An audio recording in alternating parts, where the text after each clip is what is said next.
Hello বন্ধুরা, আজকে রান্না করব আর মাছের ঝাল। বড় সাইজে আর মাছটা ছিল, বাজার থেকে কেটে নিয়ে এসেছি। আমি অর্ধেক মাছটা রান্না করব। এবার এর মধ্যে নুন তো মাখিয়ে দিয়েছি, আগে ধুয়ে পরিষ্কার করে ধুয়ে নিয়েছিলাম। আর মাছ কারা কারা দেখেছেন বা খেয়েছেন দেখতে বলতে পারেন আমাকে।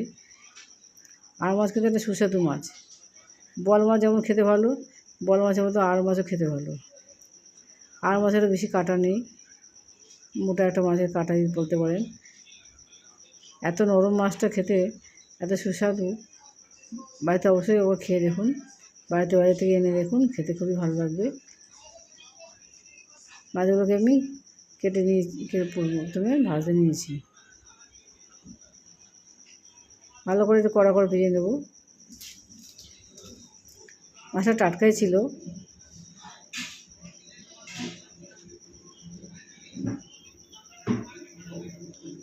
এই মাছ বাচ্চারাও খেতে পারে, যেহেতু কাটা নেই, খেতেও অসুবিধা নেই।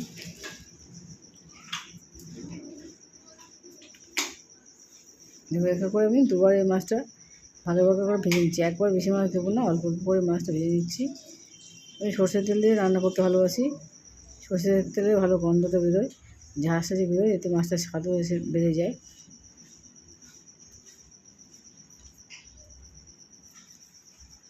পরের বার আবার কিছু মাছ ছেড়ে দিলাম। এইভাবে ভাগে ভাগে করে মাছ অল্প অল্প করে মাছ ভাজবো।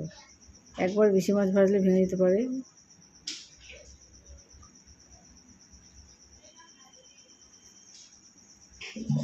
প্রথমে পেঁয়াজ দেবো, পেঁয়াজ টমেটো দিয়ে রান্না করবো আজকে।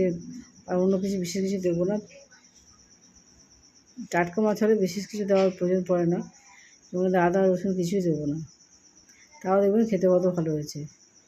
বাইরে থেকে এনে দেখুন, রান্না করে একবার দেখুন। লাইক এবং সাবস্ক্রাইব করতে ভুলবেন না। কমেন্টে আমাকে অবশ্যই জানাবেন এই মাছ বাড়িতে কে কেমন রান্না করেন। আমার মতো একবার রান্না করে দেখুন, খেতে ভালো লাগবে।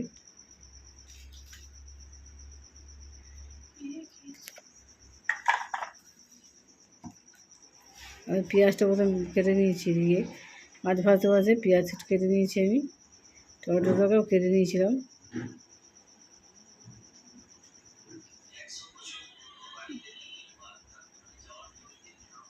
ওই বেশি আর তেল দেবো না, ওই তেলের মধ্যেই পেঁয়াজটা ভেজে নেব। মাছগুলো আমার সব ভাজা হয়ে গেছে। এবার আমি পেঁয়াজটা ছেড়ে দিলাম। টমেটোটা খেয়েছিলাম, টমেটোটা দিয়ে দিচ্ছি। দিয়ে একটু ভালো করে পেঁয়াজটা ভেজে নিতে হবে। টমেটোর আস্তে আস্তে করে নরম হয়ে যাচ্ছে। টমেটোর আস্তে আস্তে যতক্ষণ শুকিয়ে যাচ্ছে ততক্ষণ পেঁয়াজটা না হলে করে নাড়তে থাকবেন। তাহলে কাঁচা গন্ধটা টমেটো চলে যাবে, তবে কিন্তু মাছের স্বাদটা ফিরে আসবে। এবার এক এক করে আমি হলুদ গুঁড়ো, লঙ্কা গুঁড়ো এক এক করে দিয়ে দেবো। আপনারা যদি কাঁচা লঙ্কা দিয়ে খেতে চান, কাঁচা লঙ্কাটাকে একটুখানি পেস্ট করে নিতে পারেন। যারা গুঁড়ো লঙ্কা পছন্দ করে না, তারা কাঁচা লঙ্কা দিয়ে মাছটা রান্না করে খেতে পারেন।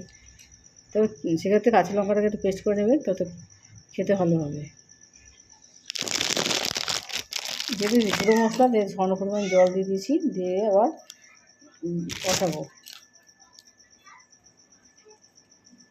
জলটা আবার শুকিয়ে গেছে, মশলাটা ভালো করে কষানো হয়ে গেছে। তো পরিমাণ মতো আমি নুনটা দিয়ে দিচ্ছি। টমেটো অবশ্যই দেবেন মাছে। টমেটো দিলে কিন্তু খেতে অনেকটা স্বাদ অনেকটা দ্বিগুণ হয়ে যায়। জলটা দিয়ে দিলাম।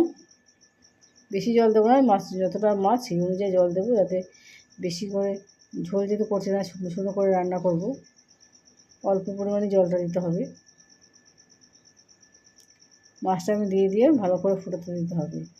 একটু মাখা মাখা করে যতক্ষণ না শুকিয়ে মাখা মাখা হয়ে যাচ্ছে, ততক্ষণ ভালো করে গায়ে নিয়ে আসতে হবে। এই ঝাল দিয়ে কিন্তু আপনারা এক থালা ভাত খেতে পারবেন। গরম গরম পরিবেশন করবেন, নিজেরা খাবেন, আবার পরিবার লোকেদের খাইয়ে দেখুন। সত্যি আর মাছের ঝাল কিন্তু দুর্দান্ত খেতে। বাড়িতে অবশ্যই একবার রান্না করে দেখুন।